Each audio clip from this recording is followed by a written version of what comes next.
Boa noite. O desemprego no Brasil, em termos percentuais, é o 7º maior do mundo, num ranking com 51 países. Segundo o IBGE, nós chegamos à casa dos 11,8% de desempregados. E as previsões para um futuro próximo não são nada animadoras. O Fundo Monetário Internacional e o Instituto Brasileiro de Economia prevêem alta de desemprego, alta da taxa de desemprego em 2017. O setor financeiro, que vai muito bem, obrigada, nesse cenário de crise no país, é outro que faz prognósticos. O Banco Santander, por exemplo, estima que a taxa de desocupados no Brasil chegará a aproximadamente 12,5% no primeiro semestre do próximo ano.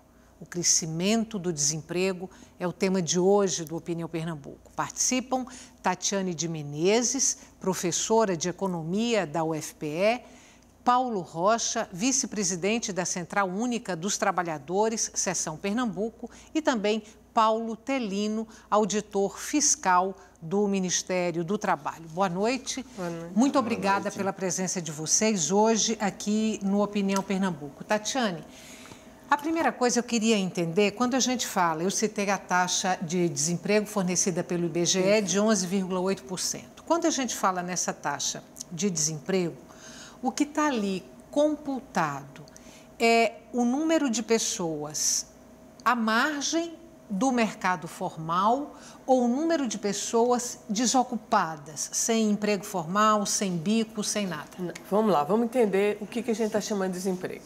Primeiro, a gente precisa entender o que é população economicamente ativa, ou conhecido como PEA. São todas as pessoas empregadas ou procurando emprego. Empregada significa ter alguma atividade. Então, o rapaz que está lá vendendo bombom no sinal está empregado, tá? Ou procurando emprego, tá? Então, essa é a população economicamente ativa. Então, quando a gente se fala de desempregado, é dentro das pessoas que, teoricamente, estão dentro da PEA, aquelas que estão procurando emprego. Ou seja, aquele vendedor ambulante está, teoricamente, empregado. A gente está falando apenas daquelas pessoas que estão procurando emprego. Então, aquela pessoa, aquele estudante que está só estudando e não está trabalhando, nem está procurando emprego, não faz parte da PEA. Então, esses 11,8% se referem a essas pessoas que são, em outra expressão que eu usei aqui na abertura, são as pessoas que estão desocupadas, é isso?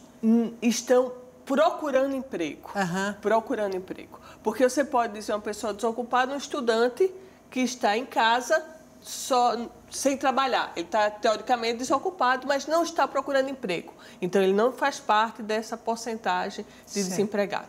Então, desempregados são aquelas pessoas que, na semana de referência, onde foi feita a pesquisa, estavam procurando emprego.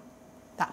Paulo, a gente está falando numa curva ascendente do desemprego no Brasil. Então, se essa curva é ascendente, é porque novas vagas não são oferecidas e porque está havendo demissão. Considerando aí esse quadro, qual é o setor da economia mais vulnerável à crise ou aquele setor que mais tem demitido? Olha, tirando Pernambuco, por exemplo, os metalúrgicos de Pernambuco foi um setor imensamente atingido. Pessoal também da construção civil. Pernambuco viveu um período de ascendência de emprego zero. E na medida de que a Lava Jato, aqui em Pernambuco, também influiu, a crise econômica ela tem um componente político, e aqui a Lava Jato juntou com a crise nacional e deu uma demissão enorme. A gente acentua notadamente na indústria metalúrgica, na construção civil e em grande parte também do comércio. Você circular por dentro de Recife, você vai ver um conjunto de lojas que baixaram as portas por conta da crise. Então, esses são mais palpáveis. Se o desemprego cresce, essa lógica é minha e ela pode estar errada. Aí você vai me corrigir. Se o desemprego cresce, é possível que na outra ponta, na ponta do emprego, haja por consequência, uma precarização do trabalho. Isso acontece? Eu achei interessante, parecia que eu ia adivinhar que você ia me perguntar isso, porque quando ele falou de metalurgia, eu lembrei de todos os levantamentos que nós fizemos em relação à CAGED, em relação à estatística de desemprego. Nem sempre o setor mais sensível vai ser aquele que vai acarretar uma maior precarização.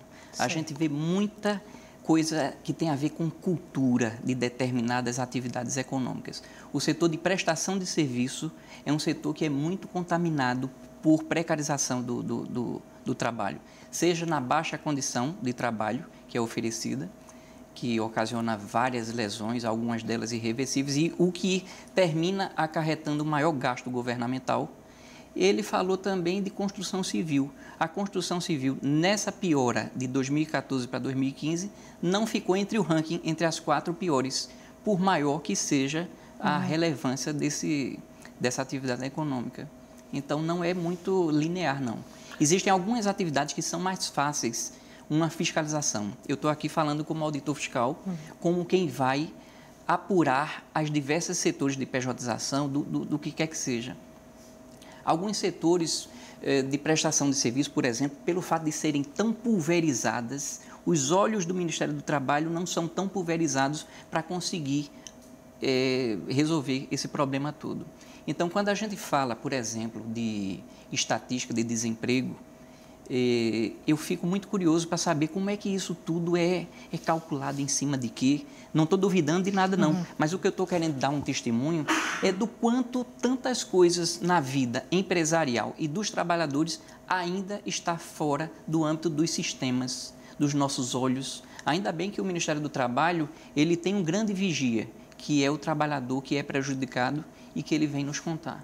Agora, infelizmente, mesmo assim, ainda é um percentual pequeno em relação ao problema que existe. Tatiane, Paulo levantou ali de onde nascem esses números, esses prognósticos. A gente trabalhou com a taxa oficial anunciada pelo IBGE de 11,8% de desemprego até o final de julho e trabalhamos também com um prognóstico, inclusive do Banco Santander, de 12,5% até o final do primeiro semestre de 2017.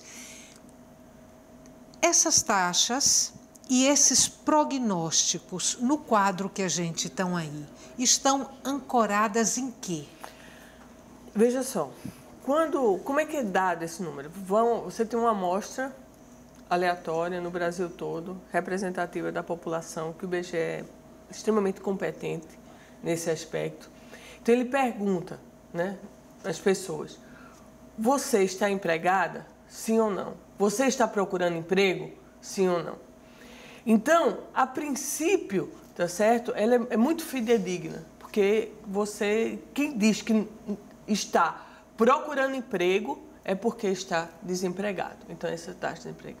Acontece o seguinte, quando o Brasil não tem um colchão que permita as pessoas ficarem muito tempo desempregadas. Então, as pessoas vão simplesmente trocando o trabalho formal por informal.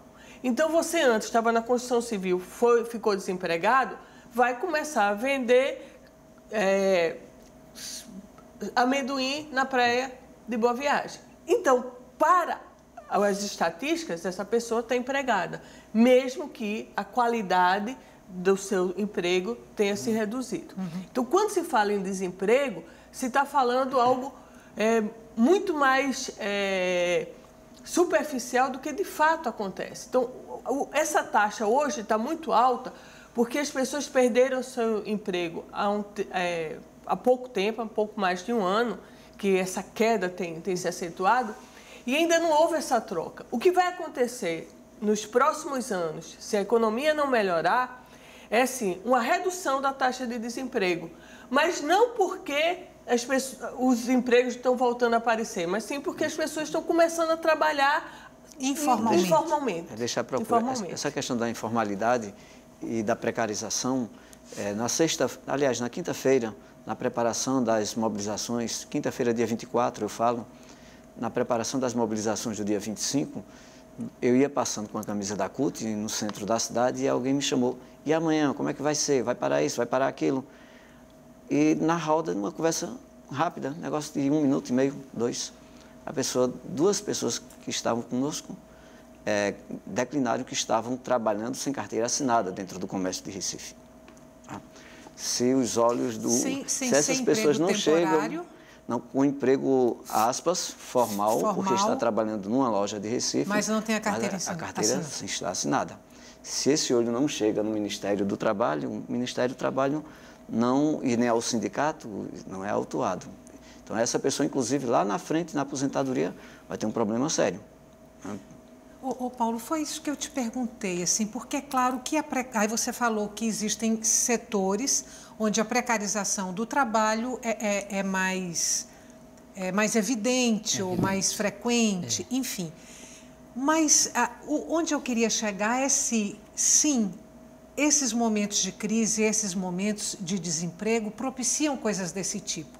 Tem muita gente desempregada, né? Então tem mão de obra farta para pouca vaga. Tá, eu te dou o emprego, mas eu não assino sua carteira. É onde eu queria chegar, se isso acontece numa proporção, inclusive, perceptível. Sim. Para a fiscalização. Inclusive, além daquela questão que Tatiane falou, da pessoa sair do trabalho e ir vender alguma coisa, sobreviver, dar o jeito dela, porque às vezes a gente vê até um crescimento no empreendedorismo que foi ocasionado não pelo ânimo natural dele, às vezes ele teve que dar o jeito dele também. Mas existe também a mudança do status do funcionário. Aquele sujeito que estava trabalhando, mas por conta da precarização, da dificuldade, ele termina aceitando a condição de sair da condição de empregado para virar um prestador de serviço. Na minha experiência como auditor fiscal do trabalho de 12 anos, eu tenho visto que, por exemplo, o costume de chamar o empregado de colaborador, me chamou a atenção que quando uma empresa chama o empregado de colaborador, muitas vezes ela não está enxergando naquela pessoa uma pessoa que tem os direitos trabalhistas. Não, essa pessoa aqui está colaborando, está me ajudando. Ele está me ajudando e eu estou ajudando a ele. Eu não vou lhe dizer que todas elas são assim, mas muitas das denúncias que a gente chega, quando a gente chega já colaborador fulano de tal, chega aqui por um acaso, o nome bonito, às vezes significa precarizar também. E esses olhos que a gente não consegue chegar é uma coisa dificultosa em relação à estrutura do Estado, porque desde muito tempo, já faz, sei lá, mais de 10 anos, eu não estou falando de governo A, B ou C, estou falando de Estado, estou falando de política de Estado. A importância que está sendo dada à fiscalização do trabalho tem diminuído. Assombra a gente, eu acho que às vezes os sindicatos deveriam atuar mais pela precarização do número de auditores fiscais, porque se de repente a gente tem 800 auditores se aposentando e um governo faz o concurso público para 100, você está naturalmente dificultando a realização de uma melhora na justiça social, porque em algum momento, se você filosofar, nós somos também um instrumento de trazer aquela pessoa de uma condição para melhorar um pouco. Me permite fazer uma pergunta. Será que, assim, nossa lei trabalhista é muito antiga? A qualidade e o tipo de emprego no século XXI não é o mesmo da década de 50, ou da década de 30, né, quando a lei trabalhista brasileira foi implementada. De que forma, tá certo, essa proposta de mudança ou de modernização da lei trabalhista pode contribuir ou não? Você tem alguma posição em relação a isso? Eu tenho várias posições. Eu não sei se vai dar tempo, porque é tanta posição. Se forem muitas, não vai dar tempo. Vamos lá, qualquer coisa você me faz o sinal. Me chama muita atenção, porque a nossa legislação, em tudo, eu vou falar da legislação trabalhista, mas isso se aplica à legislação tributária e um monte de coisas. Nós conseguimos, ao mesmo tempo, na parte de legislação trabalhista, sermos bom e mal para o trabalhador, ao mesmo tempo. Se você pensar, eu vou ser bom porque eu estou dando o direito a isso, mas tem tantas coisas que são superpostas e difíceis de você calcular, que até o trabalhador, para reconhecer o seu próprio direito, ele não tem essa noção. A forma de se calcular uma hora extra se a gente for explicar, para você ter ideia, tem algumas peculiaridades que envolvem. Se eu falo para você que eu vou pegar uma jornada de trabalho que vai ser noturna, que vai pegar o início da noite, ainda não, vamos dizer que era uma jornada de 21 horas até 4h30 da manhã, você vai ter uma confusão. E se o final dessa história acontecer num feriado, aí é que é confusão. Porque você vai misturar adicional noturno, hora noturna reduzida. Olha, quando você bota a hora noturna reduzida, você dá uma confusão, que se você botar alguns auditores para calcular, ele vai precisar voltar. E nós vivemos disso.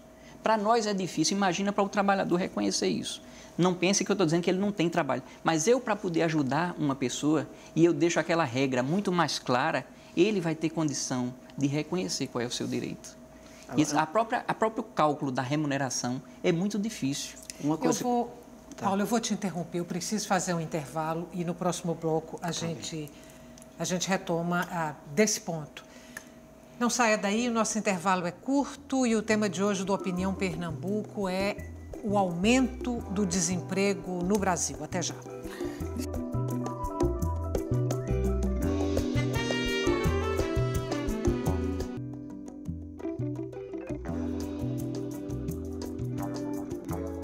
O crescimento do desemprego no Brasil, num ranking com 51 países, nós ocupamos a 7ª posição em número de desempregados. É sobre isso que nós conversamos hoje aqui no Opinião Pernambuco. Participam do nosso programa Tatiane de Menezes, professora de Economia da UFPE, Paulo Rocha, vice-presidente da Central Única dos Trabalhadores, Seção Pernambuco, e também Paulo Telino, auditor fiscal do Ministério do Trabalho. Encerramos o bloco anterior quando você, Tatiane, tinha feito uma pergunta para Paulo sobre possíveis reformas na legislação trabalhista. Eu vou aproveitar o gancho e vou fazer também uma pergunta, mas vou começar com você, Paulo, falando ou em seu nome pessoal ou em nome da CUT, como você preferir. A minha pergunta a gente está falando que o desemprego está crescendo, aumentou, a curva é ascendente, há um prognóstico de 12,5% de desempregados agora em 2017. A minha pergunta é se uma reforma na legislação trabalhista ajudaria a diminuir o desemprego ou estimularia a volta da contratação, o emprego, como querem governo e empresários. Não vai estimular. A nossa avaliação é que não vai estimular. O que é que ocorre? Todos os movimentos que são feitos num contexto feito esse é para aumentar o lucro do capital. Então, nós estamos numa tensão entre o capital e o trabalho. A PEC 55 e várias medidas, a medida de reforma do ensino médio e outras tantas, a reforma da Previdência que terá que vir em seguida à aprovação da PEC. Todas elas apontam para a disputa entre o capital e o trabalho. Então, o capital quer ter mais lucro. Precarizar as relações de trabalho não significa necessariamente aumentar a empresa, aumentar a quantidade de emprego. Poderá, pelo contrário, ter um efeito inverso. Na hora de que amplia a jornada de trabalho, eu posso estar diminuindo a necessidade de contratação. Então, uma das discussões que tem dentro do processo de terceirização é terceirizar, inclusive, a atividade fim, inclusive no serviço público. Pense isso somado com o aumento da jornada de trabalho. Aponta para a redução de emprego. Então, o retorno ao crescimento vai se dar com a necessidade da economia reagir e voltar a crescer. Agora, na nossa avaliação, necessariamente, a reforma trabalhista não. E num contexto feito esse, é para retirar direitos. Quero sua opinião, Tatiane, e também a sua, Paulo, por favor. Eu acho que, sim, nós estamos no século XXI, onde as relações de trabalho mudaram muito. Muita gente trabalha dentro de casa, pela internet. E deixar as coisas como estão, isso sim é ruim para o trabalhador. Por exemplo, quando você terceiriza a relação de trabalho e dá tanto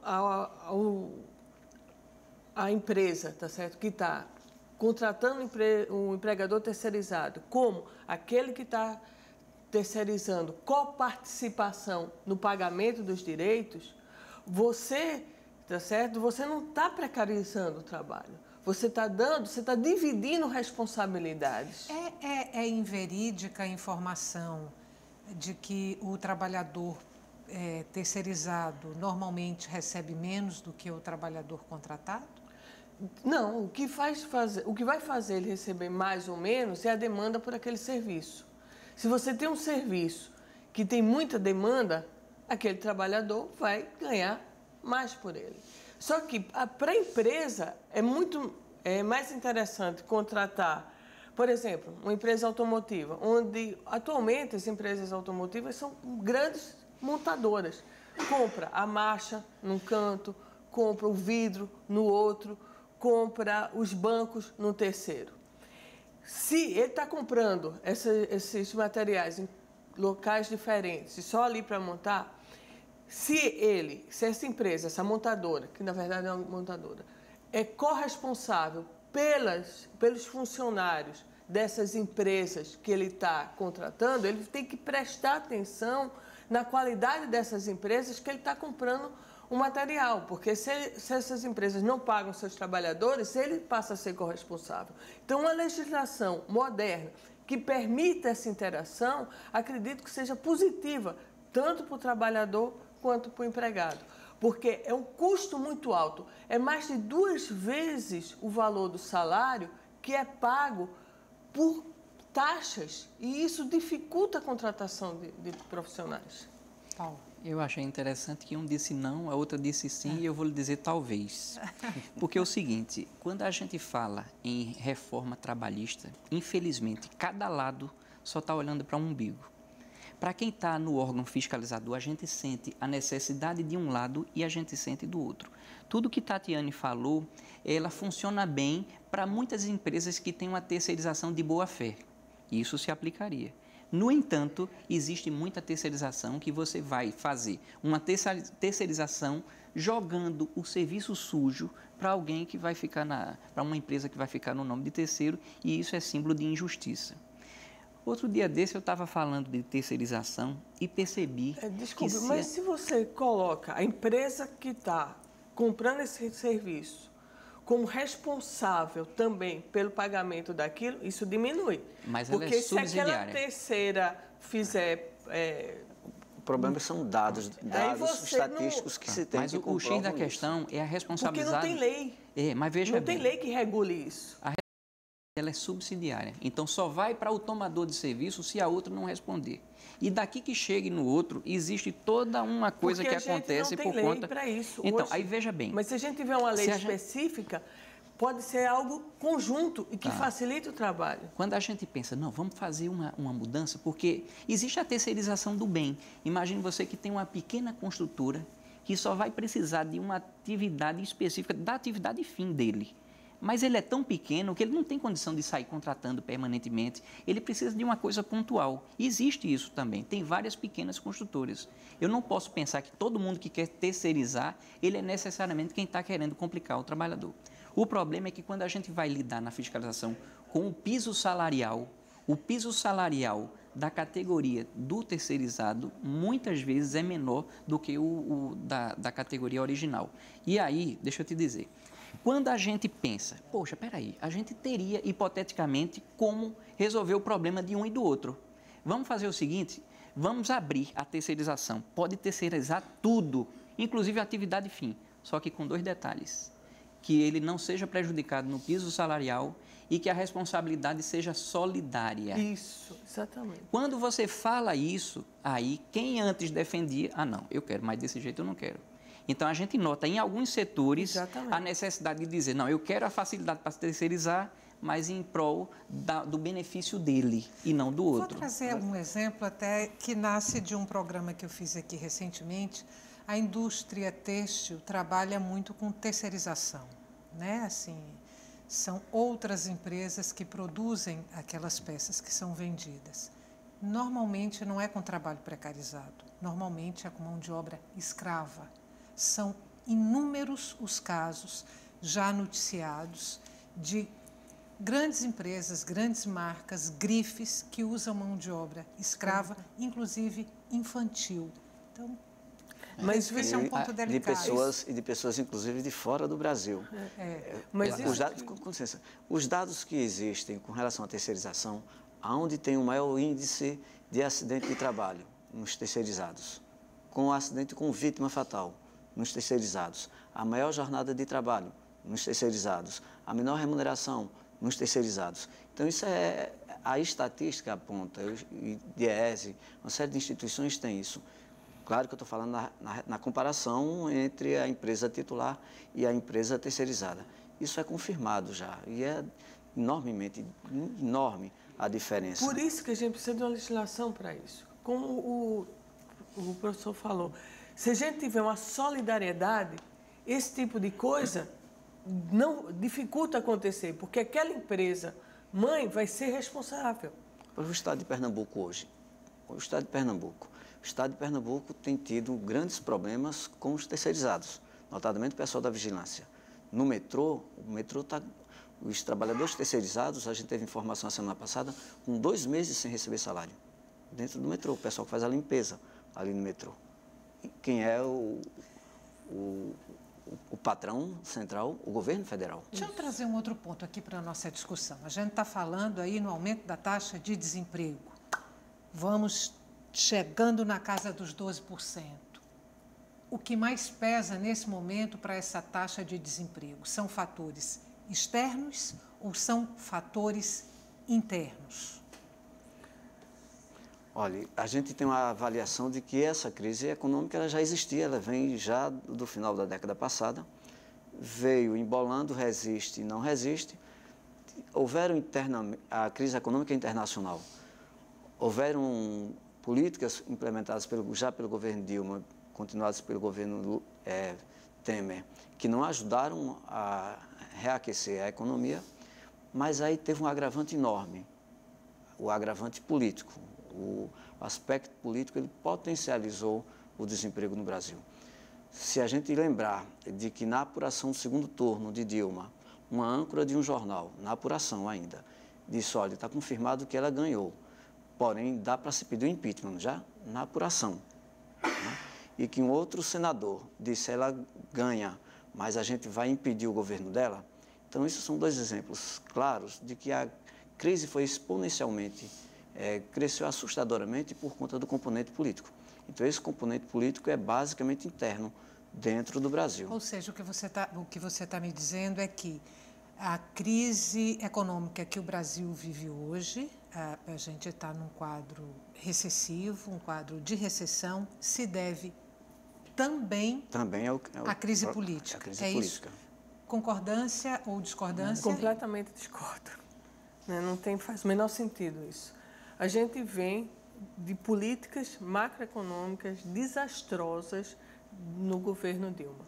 Eu acho que uma das principais políticas, a gente tem várias. Tá? Primeiro, quando ela reduz o IPI, uma parte do IPI sobre o carro e linha branca vai diretamente para os estados. Quando ela reduz esse IPI, ela diminui a receita dos estados. Hoje, a maioria dos estados brasileiros estão falidos, graças a essa política de redução do IPI no governo Dilma. É a redução do imposto que estimulava o consumo, a compra? O IPI é um imposto sobre produto industrializado, que existe sobre automóveis, todo produto industrializado. Ela fez uma política que reduziu o IPI dos automóveis e da linha branca, de uma forma geral. O dinheiro que o governo transfere para os estados depende da sua arrecadação de imposto. E o principal imposto é o IPI. Então, quando ela reduz isso, faz essa política, teoricamente, do bem, né, a redução ela foi sustentada com que argumento? Para aumentar a demanda, por aumentar o consumo de automóveis, de motos, aquecer a economia. Então, ela faz isso ela tira dinheiro dos estados. Então, hoje os estados estão todos falidos. Ou seja, ela conseguiu aquecer a economia, mas quebrou os estados. Quebrou os estados. Isso. Só que esse aquecimento é um aquecimento artificial. Imagina o seguinte, você quer trocar, você vai fazer uma reforma na sua casa. Estava pensando em comprar móveis.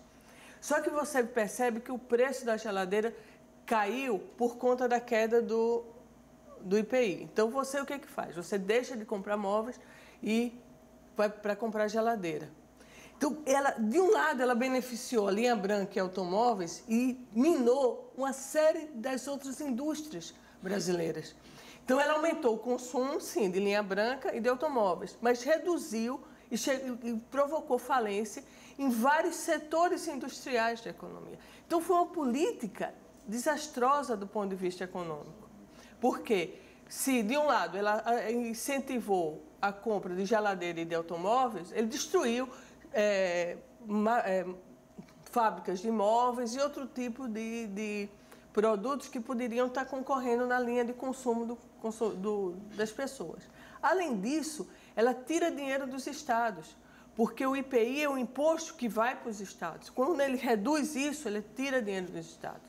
Então, isso foi uma fonte grave de crise, uma das principais fontes da crise. Além disso, um gasto que não é com saúde e com educação. Aumentou um gasto absurdo. O aumento dos juros no governo Dilma foi absurdo. Nunca cresceu tanto os juros no Brasil quanto no governo dela. A Fernanda Henrique Cardoso era mais de 26. Mas quando foi colocado aos 7, estou querendo colocar dado de realidade foi logo também. Depois do Collor. A gente estava ali... Foi depois de Itamar Logo depois de Collor. Foi Collor e Itamar Franco. Que aí o governo Fernando Henrique, ele pega uma situação brasileira... Com a economia já destruída. Não, assim, quando ele pega, você tem o Plano Real. Só que o Plano Real não é suficiente, né? Porque você acabou com a inflação momentaneamente, como tiveram outros planos que acabaram a inflação momentaneamente antes do Plano Real. Só que você precisava de uma série de medidas para fazer a economia voltar a crescer. Então, o governo Fernando Henrique pega com o Plano Real, ponto, organizado, a inflação organizada, só que com a economia totalmente desestruturada. Depois de um confisco, 2 anos depois de um confisco absurdo que aconteceu no governo Collor. Então, essas coisas, quer dizer, o que vinha antes influencia a política depois.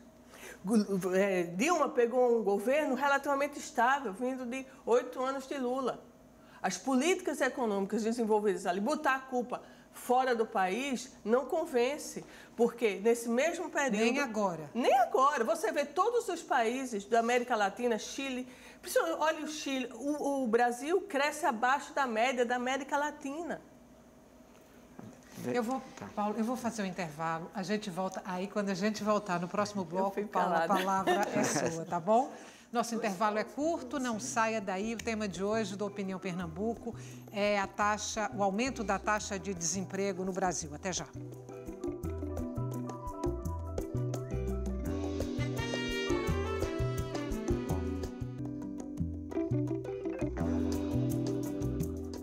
Estamos de volta para o terceiro e último bloco do Opinião Pernambuco. O aumento da taxa de desemprego no Brasil é o tema de hoje do nosso programa. Participam Tatiane de Menezes, professora de Economia da Universidade Federal de Pernambuco, Paulo Rocha, vice-presidente da Central Única dos Trabalhadores, Seção Pernambuco, e também Paulo Telino, auditor fiscal do Ministério do Trabalho.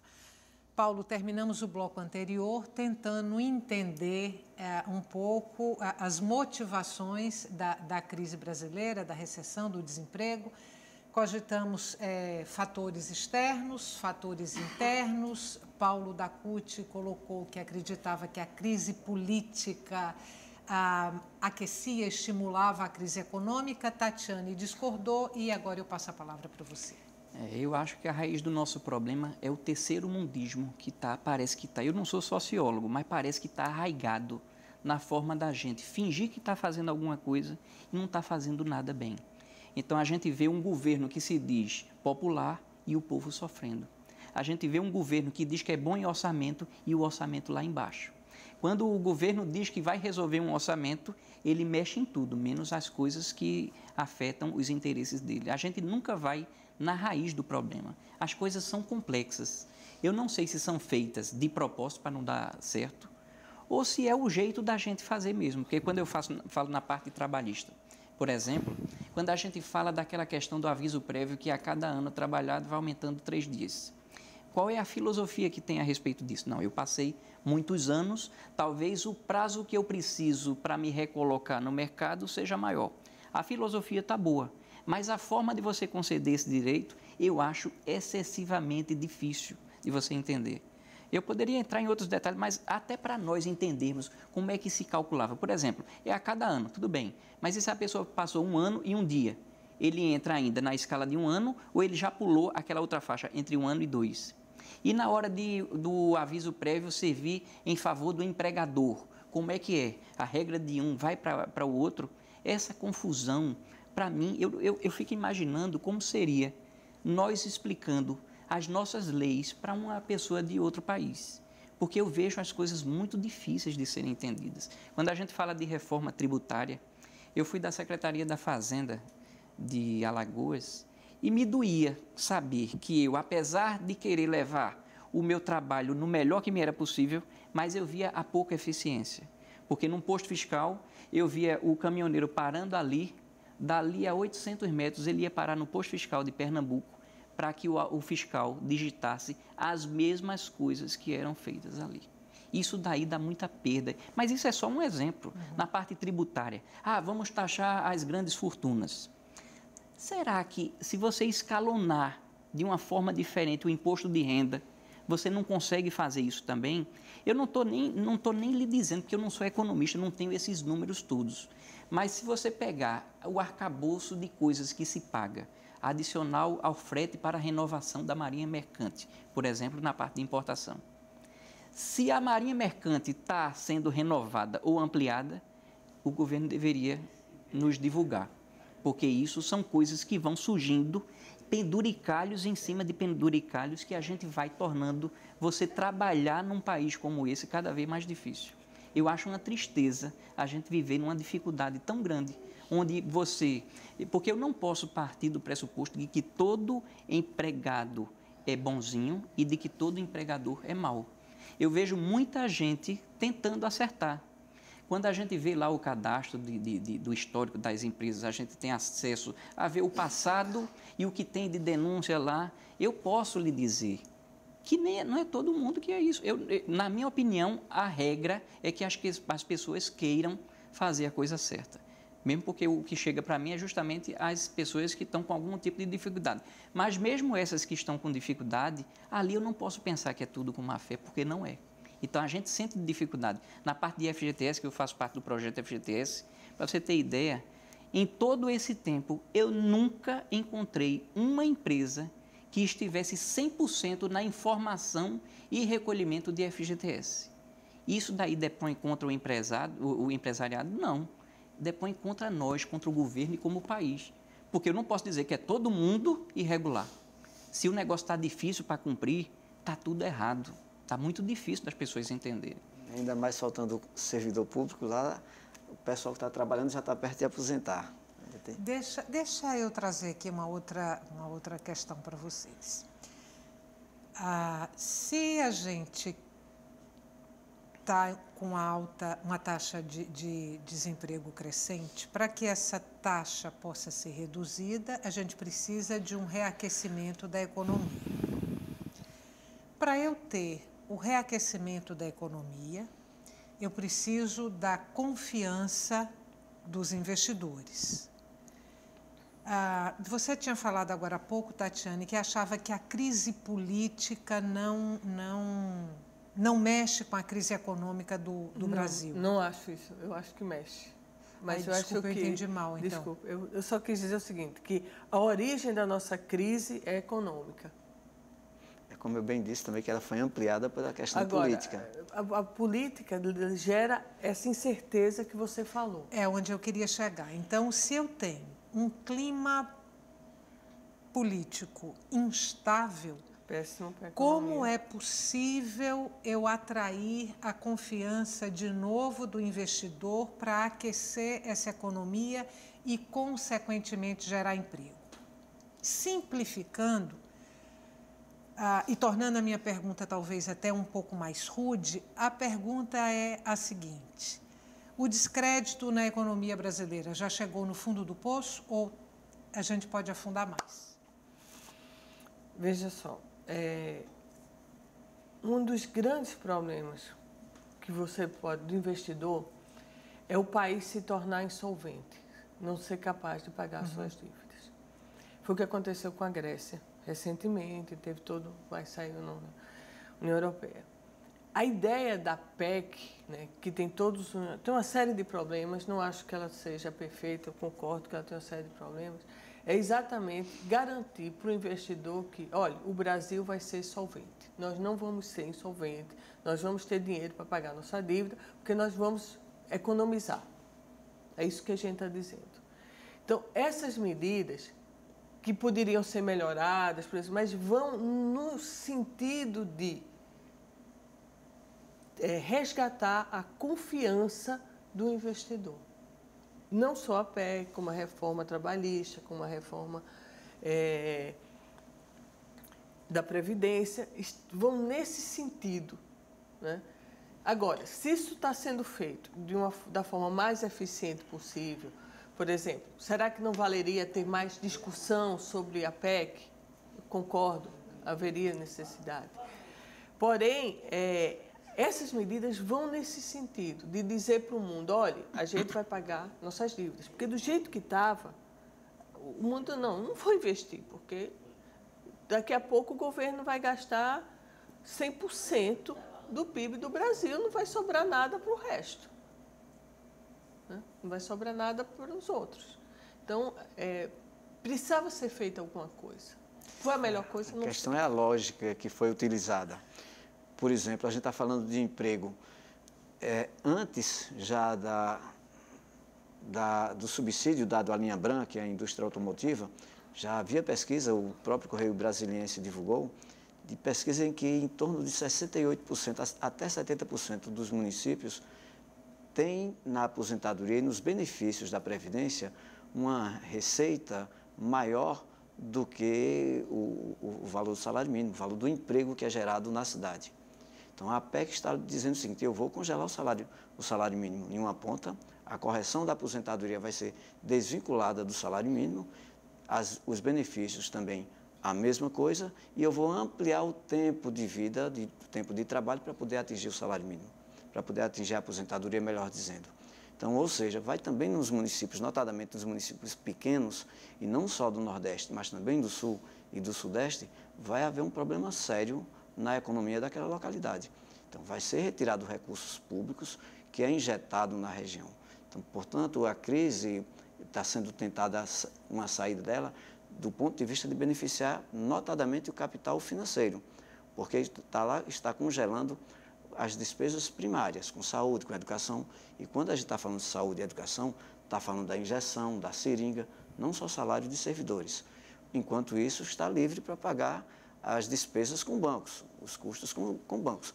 Uma das emendas que se tentou agora no Congresso Nacional, na primeira votação, foi de que também houvesse um teto para pagar as despesas com o sistema financeiro. E isso foi rejeitado.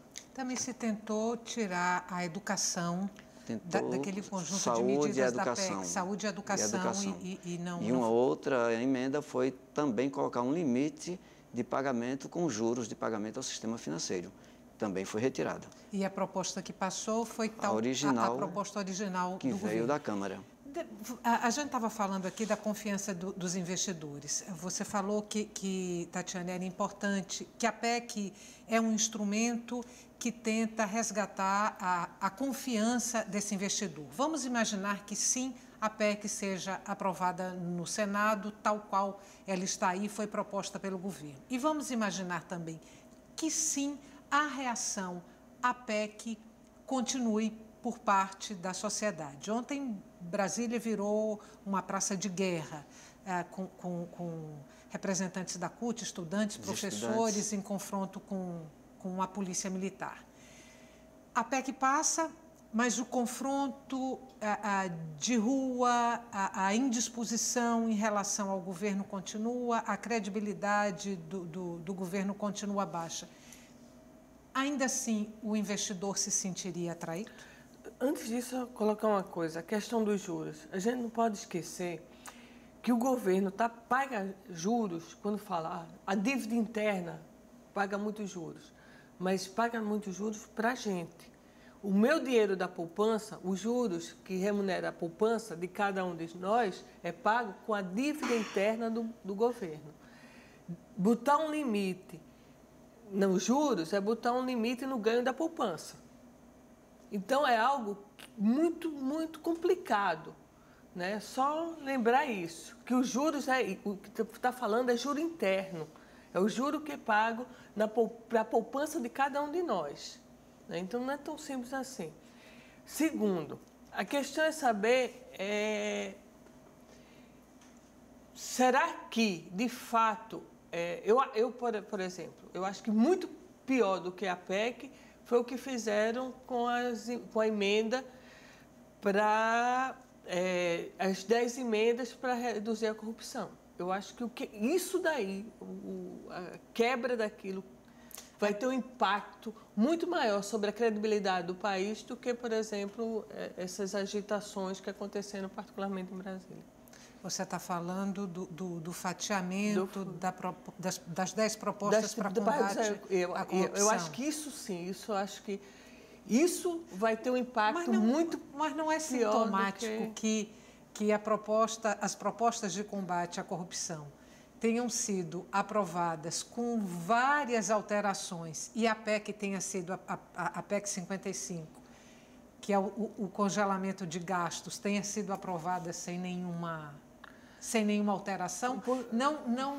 Essas duas votações não são o retrato do Congresso brasileiro? É o retrato do Congresso e o retrato também de como a sociedade está, uma parte dela sem entender o que está acontecendo e uma parte dela está decepcionada, porque foi durante 2014, uma parte de 2014, 2015, 2016, imagina, a gente tira uma presidenta que terminando o mandato dessa presidenta a gente resolve tudo e não está, do ponto de vista econômico, está a previsão para 2017, não será fácil. Né? Do ponto de vista dos serviços públicos, a população começa a perceber o impacto da PEC, porque, por exemplo, o DIEESE e outros também fizeram estudos mostrando que se a PEC existisse nos últimos 10 anos, qual seria a receita que seria destinada, qual teria sido o tamanho das despesas com educação, com saúde e com outras áreas. Até o próprio Meirelles, em debate que ele fez junto com o empresariado para mostrar a importância da PEC, ele apresentou dados de que em 2025 o Brasil terá gasto menos com políticas sociais se aplicar da PEC do que sem a aplicação da PEC. Então a população começa a perceber isso. Então, caso tivesse nos últimos 10 anos a PEC vigorado, a gente tinha investido em torno de 50% a menos na educação e em torno de 30% a menos na saúde. Então isso tudo vai retirar recursos, ampliando de investimento, da infraestrutura, de uma série de coisas. Estou no finalzinho do programa, eu vou passar, talvez seja essa a última pergunta do programa, eu vou passar para você, Paulo.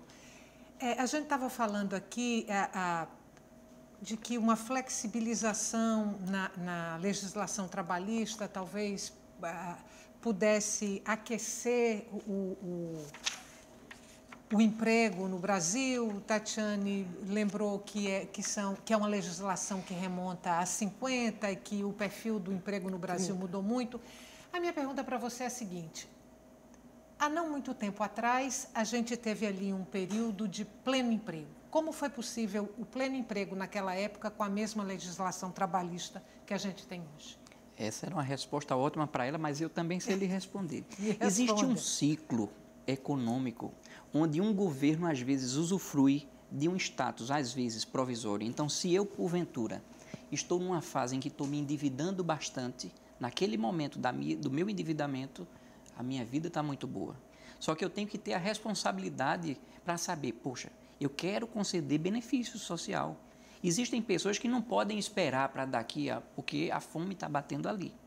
Agora, se eu quero ser bom o tempo todo e eu não estou me preocupando com o equilíbrio daquilo, acontece muitas vezes os benefícios que foram minguando. Eu estou querendo te dar um benefício de educação, seja lá do que for, mas eu desorganizei tanto as coisas que eu estou fingindo para você que estou sendo bom e, na verdade, eu estou te escravizando. Isso eu vejo muito acontecer. A gente precisa se preocupar. Quando eu falo aí da PEC, o que me chama a atenção é que causou um tumulto por pelo menos 2 motivos. Se o governo tivesse a coragem de resolver outras coisas, estou cortando na minha própria carne, estou mostrando para você que eu sou capaz de tirar regalias, estou querendo gastar de uma forma mais eficiente. Porque não adianta você ficar só pensando, poxa, mas peraí, mas a PEC ela não está dizendo que vai diminuir, ele só está impedindo de aumentar para você fazer um equilíbrio. Mas só que tem o seguinte, se não tivesse esse limite e você não equilibrar suas contas, você ia dizer que ia fazer e não ia conseguir. Paulo, eu sei que você não terminou o raciocínio, que você, enfim, tinha coisas ainda para falar, mas o nosso tempo acabou. Muito obrigada mais uma vez para vocês que vieram hoje aqui no Opinião Pernambuco. Boa noite. Para você que está em casa, muito obrigada pela companhia até agora. O Opinião Pernambuco volta na segunda-feira.